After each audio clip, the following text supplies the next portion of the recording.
So, Right. all right. I mean, there's a few people in here, so I guess we can start because this is going to be recorded, so we'll be posting it as well on a place where Cool. students can watch it later. So we can just kind of start the conversation. And so, what year did you graduate at SAE? 2012, started late 2011, graduated in the summer 2012. Okay. And what was your path after And like after graduation? so after graduation, I got a few interviews at studios for internships and stuff like that. And, you know, stuff just didn't work out for me. It's a small industry. Everybody wants to get in. And luckily, my mother's coworker, her husband worked at Channel 4, CBS 4 News in Miami, which is a TV station. And they were looking for a teleprompter operator. And so I kind of finessed my way into that. you know um, the engineering certification definitely helped, with the interview process and stuff like that. I was there for 2 years.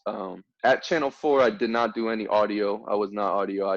But it was good for me just to learn TV production. I honestly didn't even know this industry existed.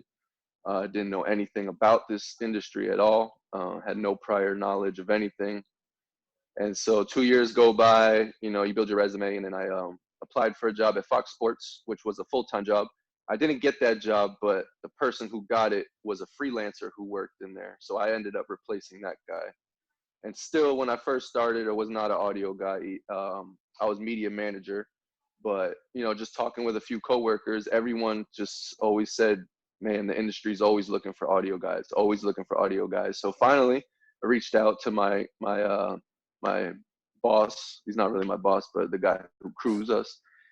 And I just, let him know, hey, I'm a certified audio engineer. I went to school for this, blah, blah, blah. And then within, a month training less, I got my first show and started mixing. I was like, this is like a depth chart, how they do it kind of thing. I was started as like the third, fourth, the fill-in guy. Quickly moved to the second, and then within a year, I became the lead audio guy. So in this industry, Fox Sports in general, we follow. I work for Fox Sports Florida, so we're following all the teams that you see in the state of Florida professionally. So the teams like Miami Heat, the Marlins, the Florida Panthers. For now, we actually still cover the Orlando Magic, the Tampa Bay Rays, and the Tampa Bay Lightning. So pretty much all the professional teams except the Dolphins because they're CBS. So we're Fox Sports. Mm-hmm. Um, so mostly what I do is before any game, I'm in the studio most of the time. So there's two different fields that I work in, mostly in the studio, and I'm a mixer in the studio. And what we do there is when the professional team is on the road, so say the Miami Heat are playing the New York Knicks and they're in New York, what they do is 30 minutes before the game starts. So if the game's at 7, at 6:30, we do a pregame show Mm-hmm. in our studio. So we'll have 2 anchors, maybe 3, sometimes 4, usually 2.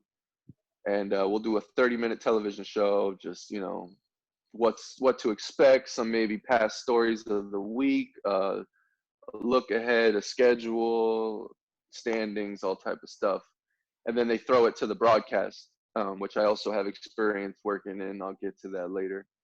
And then after the game's over, we'll do another 30 to 45-minute post-game show, depending on if we won or not, if it was a game with importance. And it's the same things, the same 2 anchors, and we're just recapping the game and stuff like that.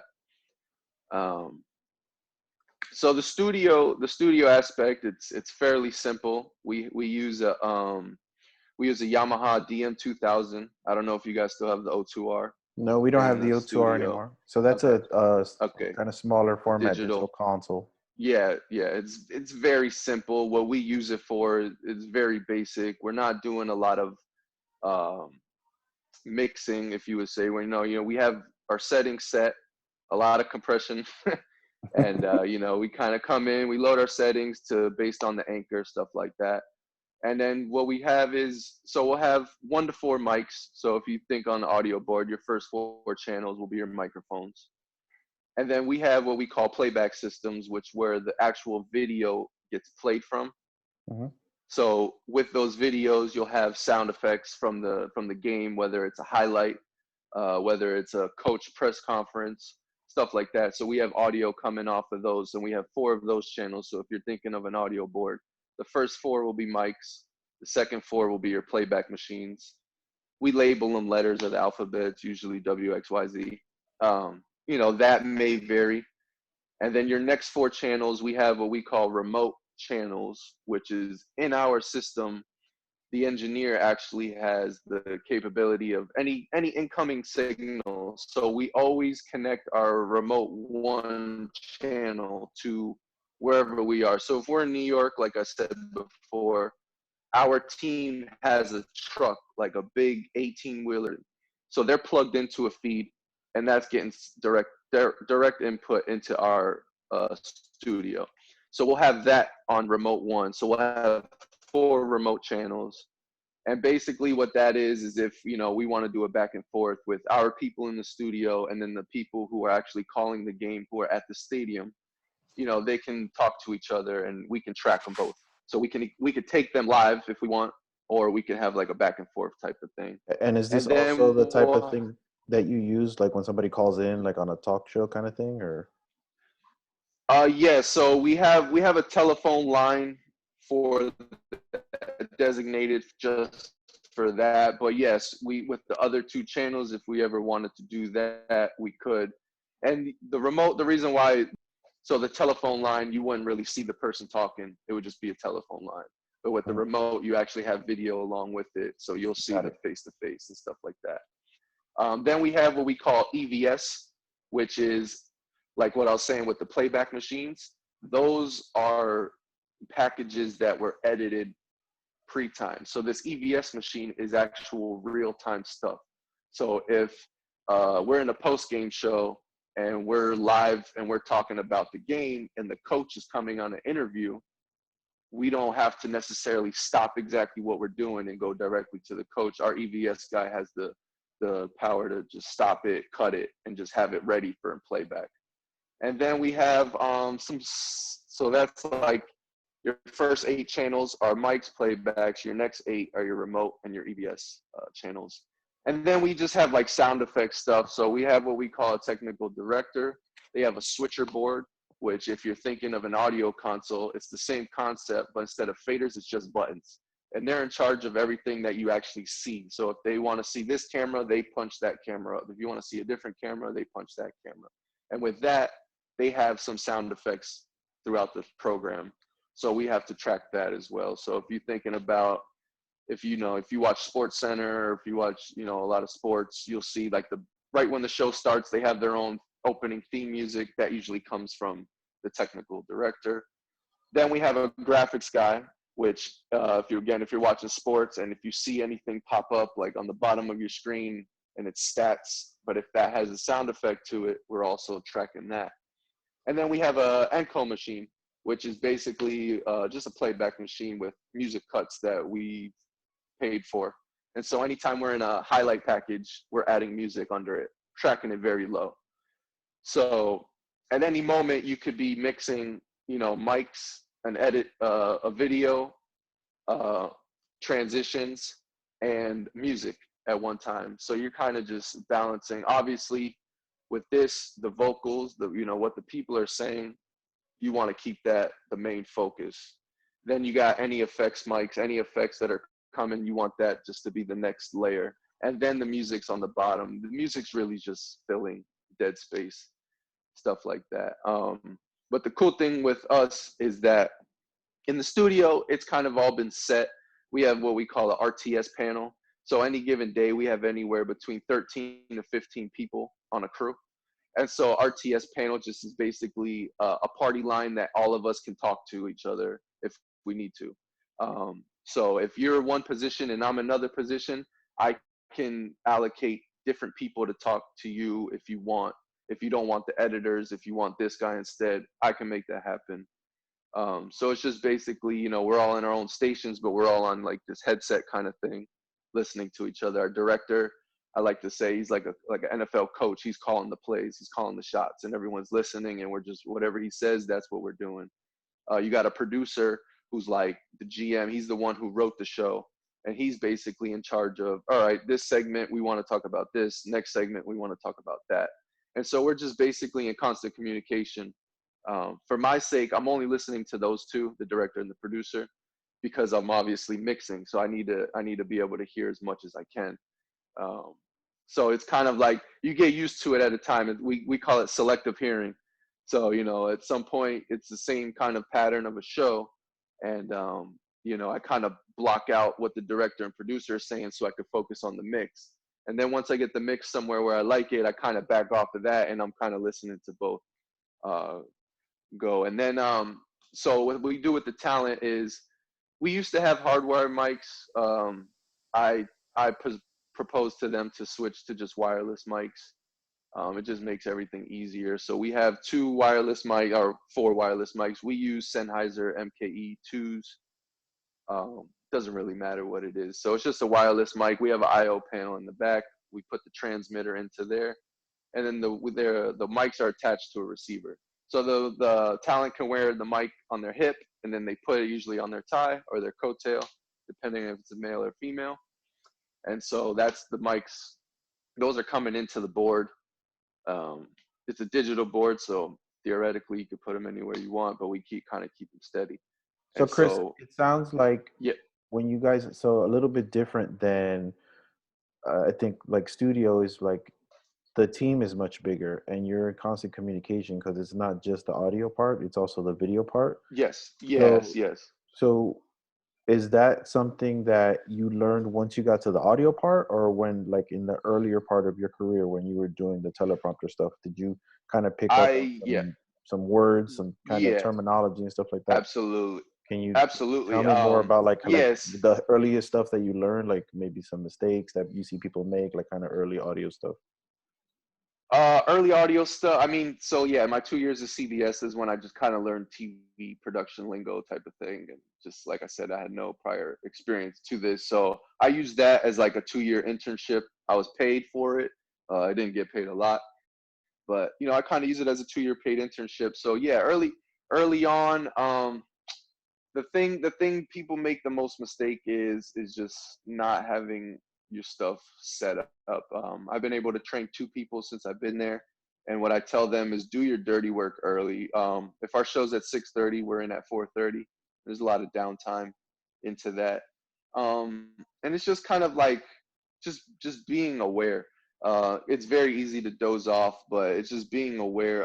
What they do is they give you a rundown, and it's just basically a piece of paper, and it's like a screenplay sort of thing, and it tells you everything before the show starts. So you know, in this segment we're gonna have 6 video playbacks, so I know I'm gonna need 6 music cuts. I know I'm gonna need to track 6 different videos, whether which machine they're coming from, stuff like that. There's things called SOTs, which is just sound on tape, which means this playback is just an interview of a coach or a player. So what we do is when those come, you know, where the mixing starts coming in is now, let's say I have a sound on W and they call it sound full. So when they say sound full means when we hit W, I need to kill anything that's playing. I need to kill the mics. I need to kill the music. I need to kill the transition wipes. And all we're hearing is sound full on W.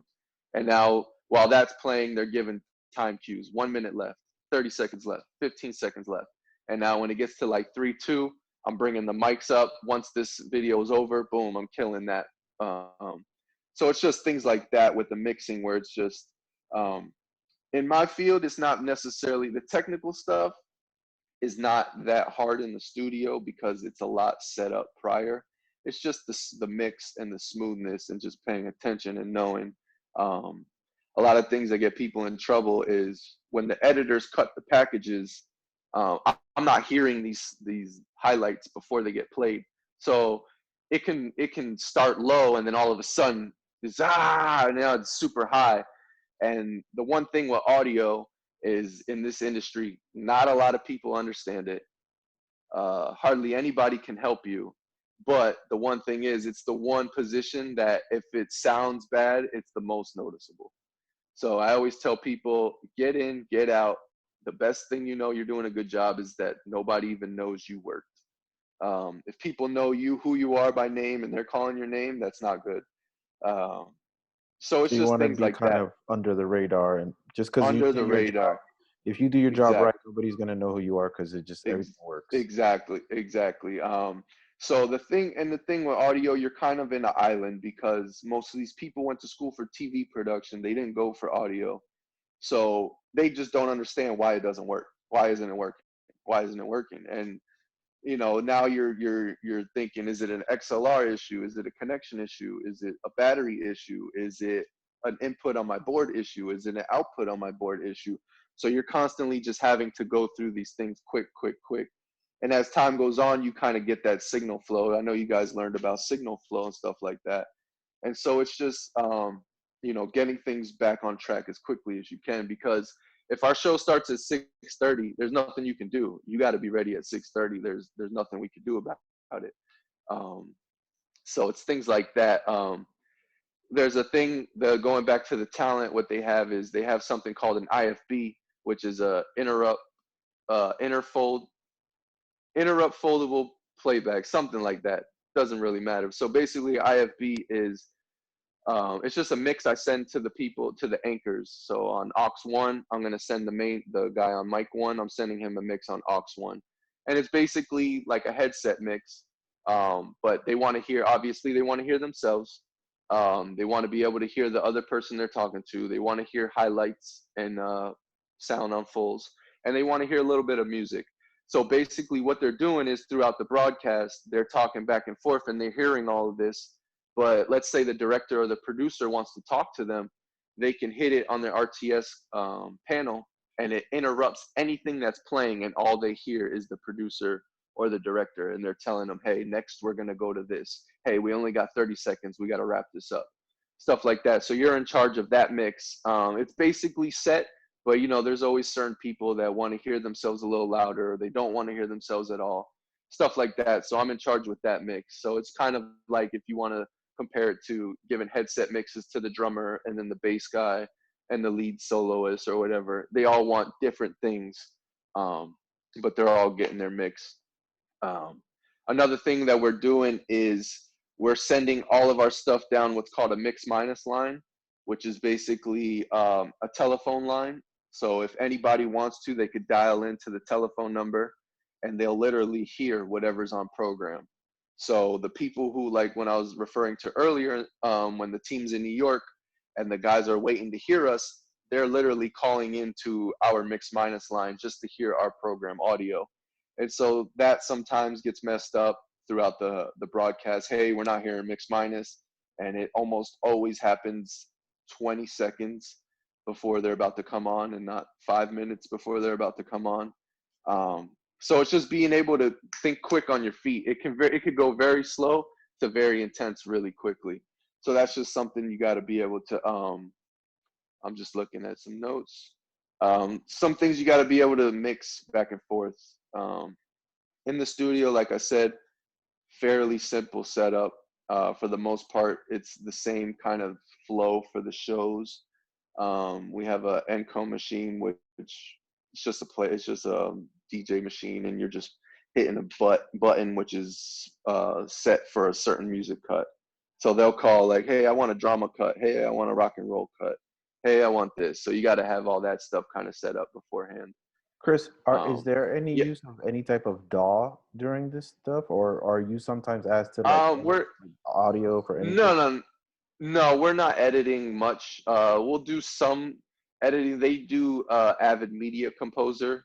They're not really editing a lot because it's all live broadcast. But every now and then we'll do what we call pre-production. We'll pre-tape a segment, or we'll pre-tape like a commercial or something like that. They use Avid, but they're not really using they're not using Pro Tools or anything like that. The only really DAW they use is called AZ Edit, and that's just a software that they're using for RTS stuff, just to set. certain things. Like I want to hear the audio guy, I want to hear the producer.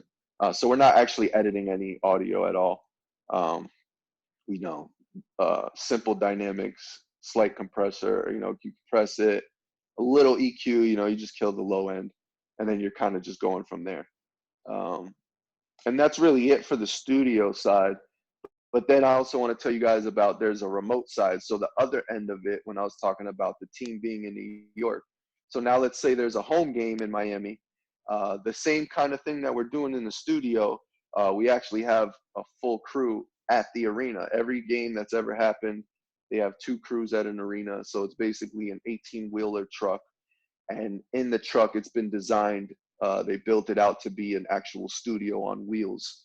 Um, and now, so in the studio, you really have one audio guy in there called the A1 or a mixer. And that's really it. In the field, they have two different positions. They have the A1 mixer who's actually inside of the truck, and they have their own little audio room inside the truck. And they're doing basically what I was explaining in the studio with slight differences, which I'll get to. And then they have what they call A2s or audio utilities, which I've been in the last year getting more experience on. So let's say we're doing a basketball game. Typical basketball game, you're going to have anywhere between 20 to 25 mics throughout the arena. They give you what's called a patch sheet. So inside the arena, they have a bunch of different locations with JBT boxes, what they called, and they're just boxes set at different stations with IO panels. So on the lower end, there's one. So if we want to get crowd mics, really loud crowd, but then also you want to hear people in the nosebleed. So they have a box up there. And so our job is to actually take those mics, put them throughout the arena, set them up however the audio mixer wants them, and we have we run what they're called DT cables, and basically it's just a cable which with pins that gets you 12 inputs and 12, so it's 24s, 24 pins, and yeah, so we're just setting it up throughout the arena. We got people. We set up a booth at the court side for the people who are calling the broadcast, and they use what they call Dowtech boxes, which is just a headset microphone, an IFB, all and what they call is talkback, all mixed into one little machine. So it's a Dowtech box. We're setting those up. We're running those, and they have the same kind of things. The IFBs, they hear what they want to hear. Um, in any given day, it's kind of like you'll have two people, two mics. You'll have a sideline reporter who's usually on a wireless mic. We call it an RF mic. And you have anywhere between 10 to 15 effects mics throughout the stadium. And then you also have camera mics. So each camera on the floor is probably varies from 2 to 4. They'll have a shotgun mic attached to it. And the shotgun mic is just basically picking up any sound effects, stuff like that. So the audio, the A2s, the audio utilities, we're here. So like I said before, in the studio, we're there 2 hours before show. In the remote world, which is the actual venue, we're there 8 hours before show, sometimes even 9. So we're setting up and we're making sure everything's correct, and we can't go on break until we call what we call facts. So the A1 will get you on a walkie-talkie, and he'll say, "Hey, meet me on this mic," and you go on that mic, make sure it sounds good, make sure you're hearing everything you're supposed to be hearing. Okay, meet me on this mic, and you go do the same setup. And then you go to the effects mics, you clap in them, make sure they're hearing it, stuff like that. And that's How a many really, mics it's a total, or like at the Miami Arena? Like, what's a typical? Miami Arena. Stand by. Let me get my patch sheet. So let's Can we see your we got patch one. sheet? Yeah, 1 second. Let me get it. Let me get it. It's a little folded. So this is hold on, let me flip this camera. How do I flip it? Okay, boom. This is your typical patch sheet. Each little section, you'll see it's one section. You'll see two sections. There's 6 sections. So this is what I was talking about before. This is one JBT box. This is another JBT box. This is another location. And so you got 1, 2, 3, 4, 5, 6, 7, 8, 9, 10, 11, 12, 13, 14, 15, 16, 17, 18, 19, 20. 21, 22. You got 22 microphones throughout the venue. And that's just between, let me flip this back. That's between headsets. That's between for every wireless microphone, you have to have a backup microphone, which is a hardware mics. In the heat arena, we're actually the people we're attaching the microphone to the net. We did a lavalier that we use. I'm climbing on the hoop, sticking shotgun mics on both sides of the hoop, and I'm pointing them towards the floor, so you get to hear the squeaky shoes. I'm up in the nosebleeds, and I'm pointing mics throughout the crowd, so you get the nice roar. And it's just, it's various things. Every show's different. Even in the same show, they could ask for something different. And so, and the home show, they also have their own little studio set up. So the same thing, the same show we're doing, they're doing. That's the main tool that we use. It's called a Q box. I apologize. I was supposed to have one for. I'm in the middle of moving, so I must have got lost in the shuffle somewhere. But it's basically just a tone generator and a voltage checker. So if for some reason they told me to plug in channel 1, and for some reason it's not working, a quick way to check is I plug in my Q box to channel 1, make sure I'm either getting tone if he's sending it, or I'm getting voltage. So I'm gonna have to switch to channel 2, and now I'm in constant contact with my audio mixer. So now on his end, he could go and change his side as well. So basically what the gist of it is, he's giving us a map. Hey, I want this on input 1. I want this on input 2. I want this on input 3. And on his end, he's making sure input 1 is going into the board, and it's the thing that he wants it to be. So that's a cool thing with the audio world and the A2 world. We're also in charge of headsets. We call PLs, and it's basically just people who they have a stats person who sits next to the person who's calling the game. And so if they ever want to hear a stat, they can relay it to this person who's listening to everything that's going on. And now they could talk back and forth with the people on the truck. They can get the correct stat, and then they can tell the broadcaster, and he could tell you guys all the cool stats. So we're also setting those up as well as microphones, but those are just headsets. And all the equipment is provided by the truck. As far as hardware stuff, I always bring like 2 or 3 extra XLR cables that I know personally work, just in case, we're running anywhere between 100 to 200 feet of cable, and sometimes they don't have that much cable in one cable. So you're taking 2 50-foot XLRs and you're plugging them together to make a 100-foot cable. And now, in the gist of things, what if one of the XLR cords is bad? Now you got to go find it. So I always keep like a couple with me, just so I know, hey, I know this works, and it's just a quick check. Hey, I know, all right, maybe it's not the cable or maybe it is the cable that's messed up. So we're throwing DTs, which I explained earlier, and those go from anywhere to 100 to 200 feet. We use what they call a 6-pair, which is basically 6 XLRs plugged into one cable, so that we don't have to run 6 separate, and that ranges anywhere from 100 to 150 to 200 feet, just based on what you need. So those boxes that I told you about earlier, they're behind the scenes, they're obviously not right on the court. So if I got to get a microphone on the court, I got to run 100 feet of cable just to hook that microphone up. Hey, Chris. Yep. Hey, Chris. So one of the students, he asked a question, is like, Okay. maybe you or maybe some of the other guys that you work with, do you have guys that work in any other types of audio, and do you feel like the live production skills translate to other stuff? A lot of the mixers, I know they started as we did, mixing audio and studios and stuff like that. It translates in some ways, but it's just different as far as like, we're not mixing instruments, and we're not mixing things like that. But the one thing I do know that helps me, I do stuff on my own, outside of this, but the one thing that helps me is like, In this business, you got to be super organized. So every cable you run, we're labeling it. Anything that's happening, any microphone you throw out there, I'm labeling it. Stuff like that. That helped me a lot. The mixer side, they use patch bays, which of course some, I know you guys have a patch bay in there, and some studios work with them. So that kind of goes back and forth. Um, but not a lot. It's not production. We're not doing any production as far as music going.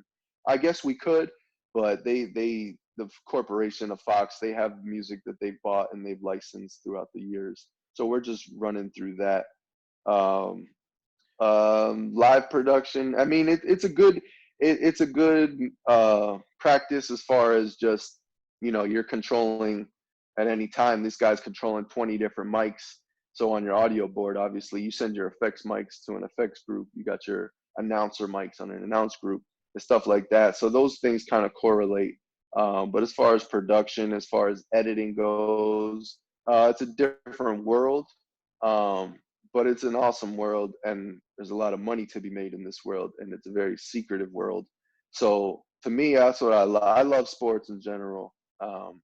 So it's very cool. It's a close industry. So once you get your foot in the door, you're kind of set. You know, everywhere I go, like I said before, they're always telling me, they need audio mixers, they need audio guys, they need audio. This world, you kind of got to be more on your hardware game. You got to know hardware. You got to know cables. You got to know. A lot of these guys are like little. I call them like Indiana Jones type things. You'll never see the contraptions that they make with duct tape and zip lines and stuff like that, and it's really cool. So it's kind of like an engineer brain type of world, and not so much a creative, um, process world like that. Which personally I don't mind. I'm more of a creative, but I love this side because it feeds that side that doesn't come naturally to me. Chris, Stuff like that.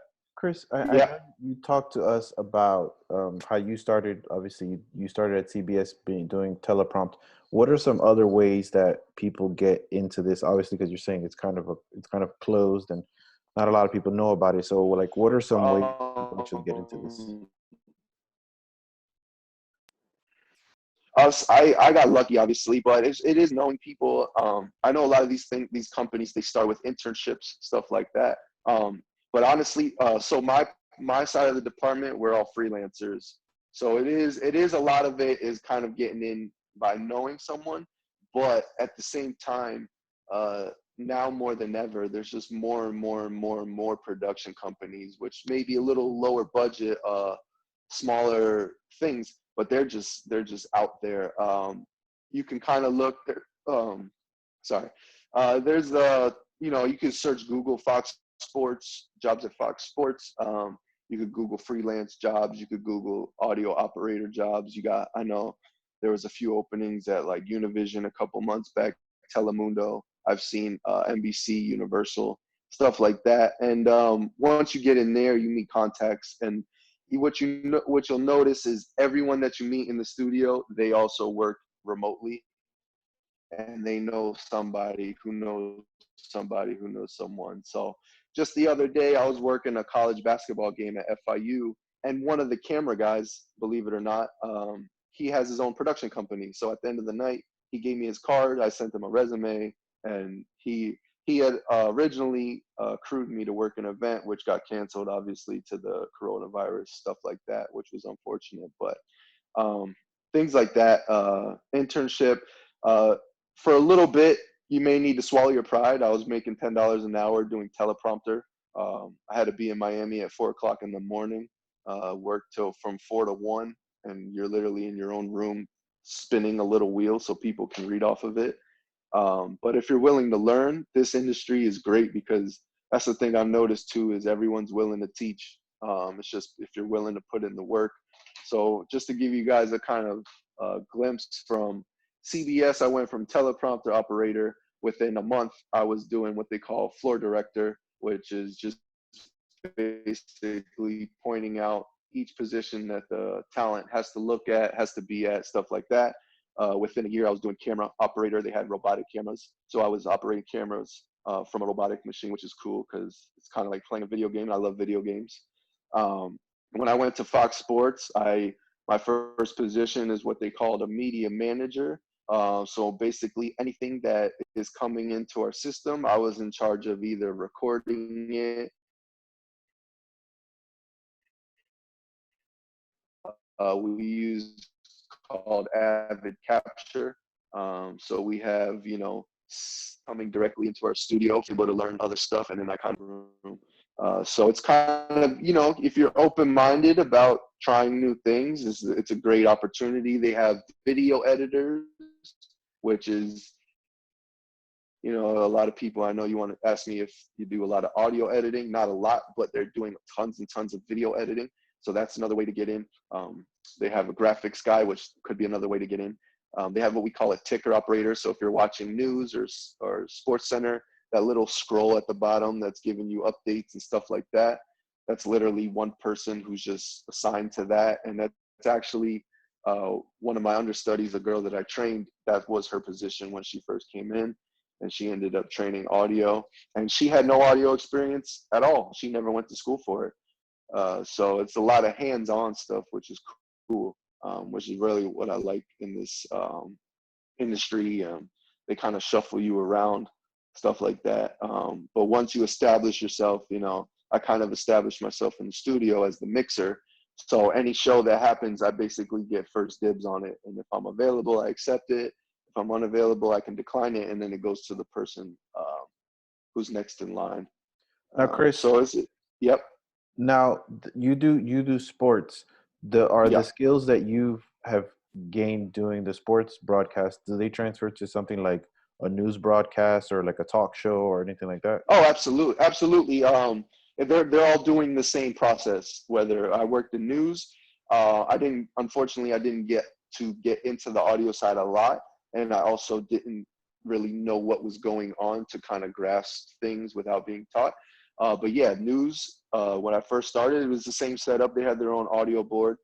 They had their own room, and they're doing the same thing. They have machines and stuff like that, playback machines. Um, anything that has a TV side to it, which is broadcasting video, they're going to have an audio thing. One of the events I just worked was broadcasted on Facebook, but we treated it like it was broadcasted on ESPN. And they're all doing anything that has video. So a couple people I work with, they did Ultra last year. I was offered a job. I turned it down just because I know how Ultra is, and I kind of just wanted to stay away from it.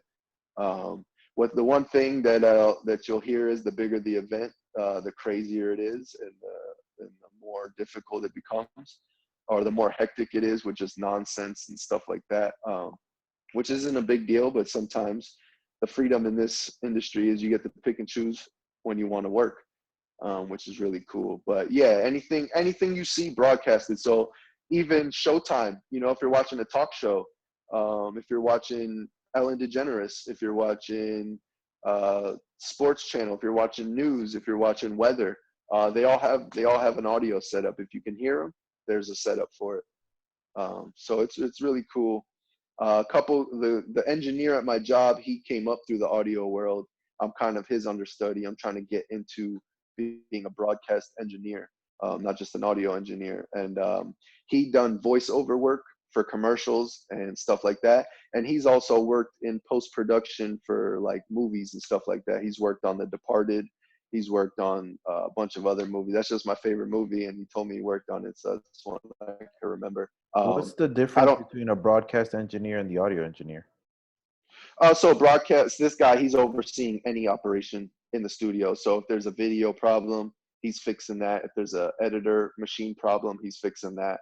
If there's a technical director. So the audio engineer, I'm only in charge of audio. So if my audio board's messed up, I'm the one who's kind of got to fix it. And then if there's something that I can't fix, he's the overseer. He kind of steps in. But if there's a camera messed up, he's in there and he's fixing it. If we have like a system with all of our recordings. Any game that goes, we record it and it goes into our system. If there's any type of problem with that, he's in charge of that, and he's going in there. He's fixing all the software bugs. The font operator. Every operator has their own designated machine. which is, you can think of like an audio board, but obviously different into whatever that job entitles. But if any of those machines go down, he's in there, he's fixing it, he's setting it up, he's doing all that type of stuff.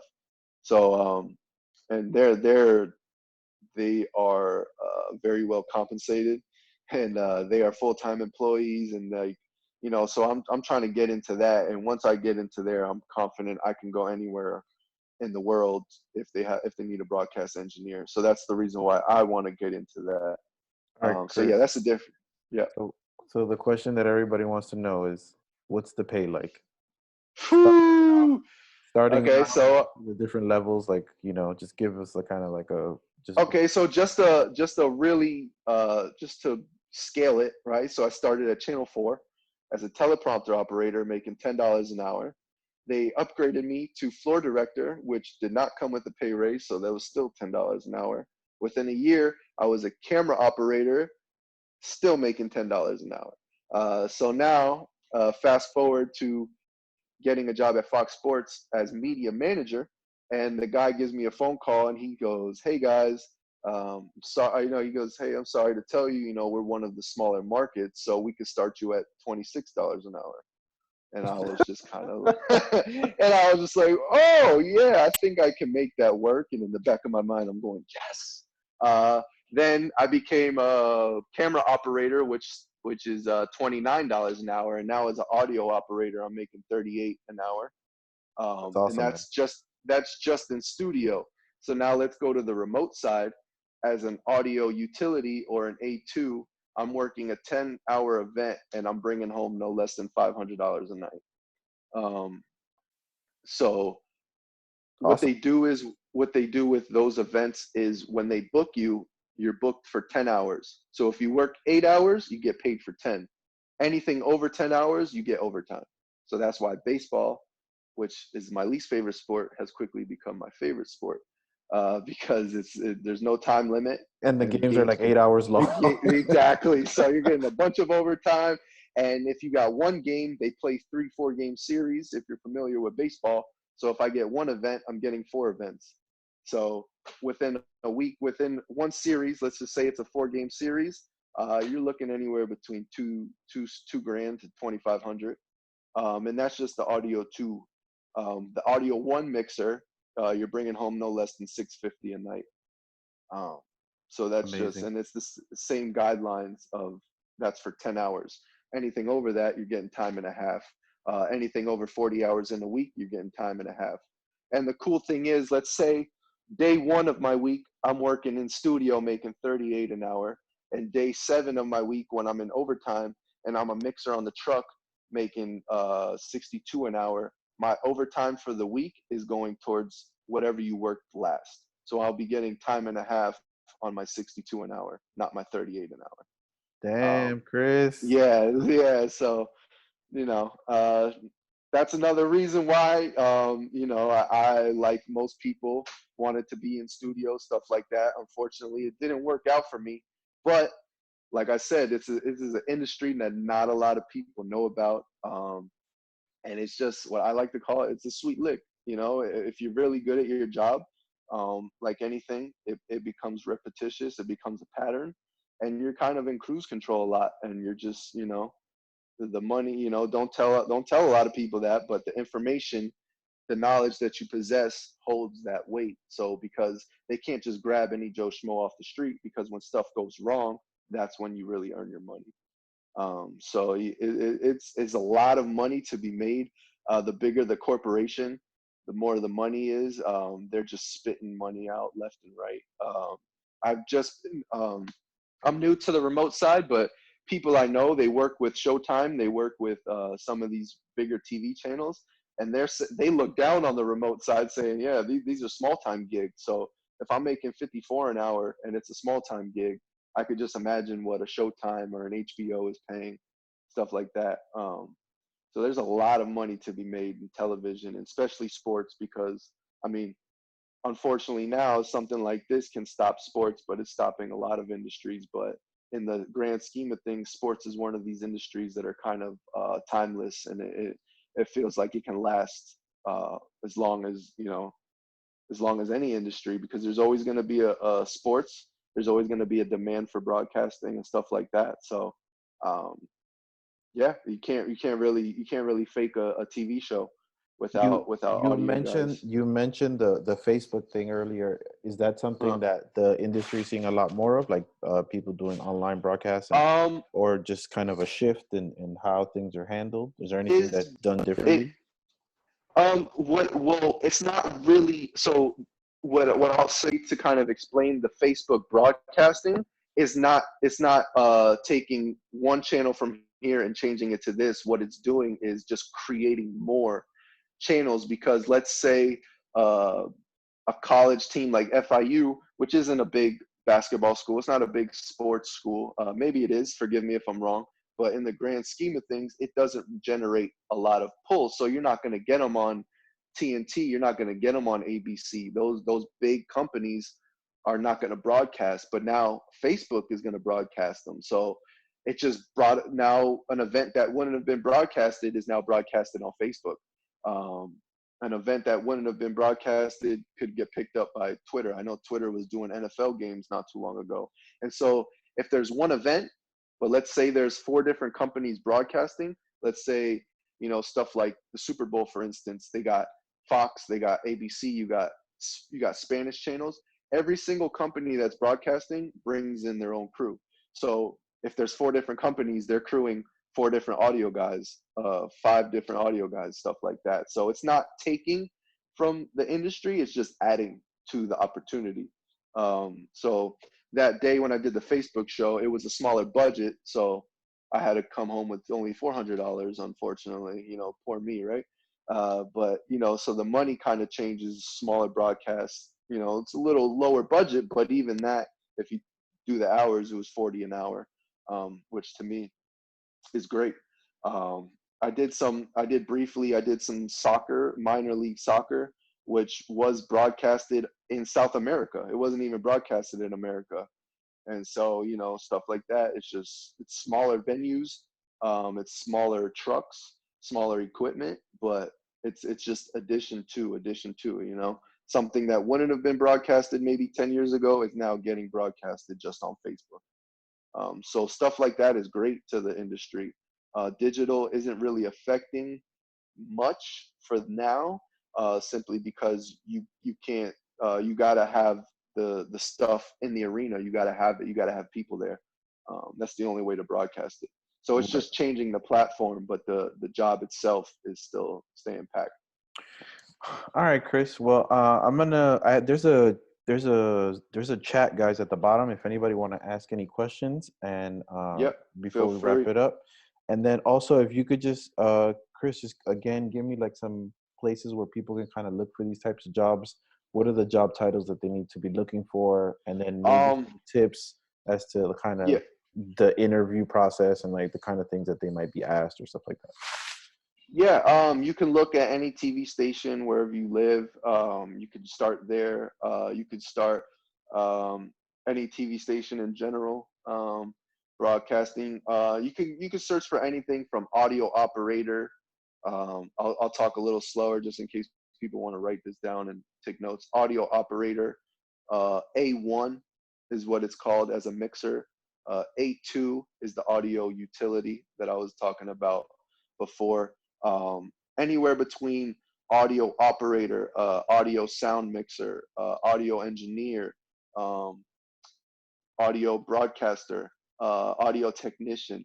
If you search any of these things in your Google searches or your Indeeds or whatever job searches there are, anything that comes up with a TV station, and again, if, like I said before, if you're open-minded and you're searching these TV station jobs and they have um, another opening, once your foot is in the door, it is very easy in this industry to kind of switch, and go where you want to go.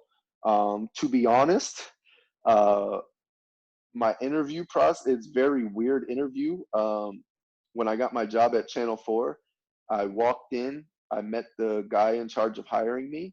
He gave me a studio tour. He read my resume and he asked me to fill out paperwork and he sent me home. So I remember calling people after, and they're like, "Oh, how'd it go?" And I was just like, "I'm honestly not sure." Um, and then 2 days later, I got a phone call, and I was hired. For Fox, it was a little different because I applied for a full-time position. So I actually had a regular interview process, which again I did not get. But what they did was, since they gave it to somebody in the freelance world, I replaced them. So they just sent my information along to the guy who was in charge of it. I saw that question. I don't know specifically of a freelance website. I can make some phone calls or some text, and I'll get some info. Any info I get, I'll pass along to Frank, so he can share with you guys. Um, there's not a freelance site that I personally know. It is kind of a word of mouth business as far as the freelancing thing goes. But if I do get any info on that, I've been lucky in my journey that the timing just kind of worked out where there was an opening that needed immediate filling, and I was just open minded about taking whatever I needed to take. And once you're in the door, like I said, even if you're an intern, even if you're a PA, which is kind of like just an assistant who goes around and does small work, gets paper, gets staplers, runs for coffee. Once you get your foot in the door, it's the sky's the limit, honestly. Stuff like that. But any info I get, I'll ask along. I got some good contacts, and I'll definitely pass it along to Frank, and he can share stuff like that. Thanks, Chris. He As also far as the, asked if should he wait till they graduate, or can you start applying while they're in school? Now, I know that one of the things that you guys deal with is schedule. I know you were saying earlier you get up at 4 a.m. when you were at CBS. So well, yeah. So when I was at Channel 4, the good thing for it all varies. So if you think about news, um, any news station, you're pretty much going to have a broadcast starting at either 6 a.m. or 7 a.m. Some even start at 5. So any hours of that, then you'll have a 12 o'clock broadcast. So what they did in the news station is you were either a daytime or a nighttime employee. So the two schedule shifts were 4 a.m. to 1 p.m. or it was 2 p.m. to midnight. That's how they kind of broke it down. Once you're there in the news station, I was not in charge of that. The good thing about the freelance world is that at the end of the day, you are your own boss. So how it works with us is there's these people called crewers, and they're in charge of crewing events. So they'll send you about a month out in advance. They'll send you a date. Hey, there's a game. Let's just say April 3rd at 7 o'clock. So it will be a 6:30 show, meaning I'd have to be in at 4:30. Are you available? And it's up to you to say yes or no. Um, in theory, there's no punishment for saying no, although the crewer, obviously, it's human nature. Sometimes they like to keep the same people as much as possible. They like to have it flow. But at the end of the day, you get to pick and choose. That's the beauty of being a freelancer. You are your own boss. There's no punishment for saying no. And then there's no punishment for taking all the gigs that you want. It is my main source of income, so I stack up. The good thing is I'm not a morning person, so if I really wanted to, I go in at 4:30. I'll be home on a normal day in studio. I'll be home if a 4:30 show. I'll be home anywhere between 10:30 and midnight. So it's not really that time consuming. So if a lot of people have a part-time job during the day and then they come and pick up the extra cash. A lot of people do use this as a main source of income. Remote gigs, it'll take up more of your time, but again, you're getting a larger pay scale. So, and the good thing about this industry, any inconvenience to you, they're paying you for it. They're compensating you for it. So they have a 24-hour rule. Let's say tomorrow I was booked for a job at 1 o'clock. So, and at 1 o'clock today, once it hit 1 o'clock today, I was guaranteed 5 hours of work. So let's say that this crisis just happened today at 2:30 and every sporting event got shut down. I got paid for tomorrow for 5 hours. In the remote world, they'll give you your 10 hours, stuff like that. So, that's there awesome. is some kind of, yeah, there is some inconveniences, but they always compensate you for it. And that's what I really like about this stuff. So, Awesome. if you have to, and then once you get in the industry, speaking further, there's people that I work with. They have contacts all throughout the country. This guy I know, he travels to Las Vegas. So if you travel to Las Vegas on the day of your flight, they're paying you a full day's rate, they're paying you for your flight, and they're paying you for your hotel. So, you know, it's stuff like that that is just little perks that they give you, and it's just, you know, it's very cool. And then you also, obviously, if you're working an event, you get to have a front row seat at the event. And it's just really cool. Yeah, so you know, I'm sitting there courtside watching Heat games once the broadcast starts. You So getting that's a LeBron cool. powder on your face? Yeah, you know, I'm telling Coach Spo what play to run, you know, stuff like that. Nah, but it's really cool, man. It's great experience. If you want to make a career out of it, you can. You got to be open-minded. You got to be dedicated. You got to be willing to work long hours. But it's fun. To me, it's fun, and it's not your everyday, and you're not behind a desk, and it doesn't get boring. So it's really what I love about it. In this industry, there's a lot of freedom. Awesome. And then, you know, and I personally use a lot of this money to finance, you know, I like to work in music. I make some hip hop. So I have my own gear that I invest in. You know, whether it's studio time, beat production, stuff like that. And I have a lot of time in the morning to work on that stuff. And then boom, I go to work at night and, you know, come home and get to do it all over again. Awesome. Well, thanks, Chris. So I'm gonna wrap it no up because problem. Thank you there's guys. another call in like 2 minutes. Okay. But Thank you thank you guys. so Thank you much. everybody for your time. I will pass along any info that I get. Awesome. Thanks, Chris. Cool. Take it easy. Thank you Thank you, guys. Take care. everybody. Thank you Bye. so much. Bye.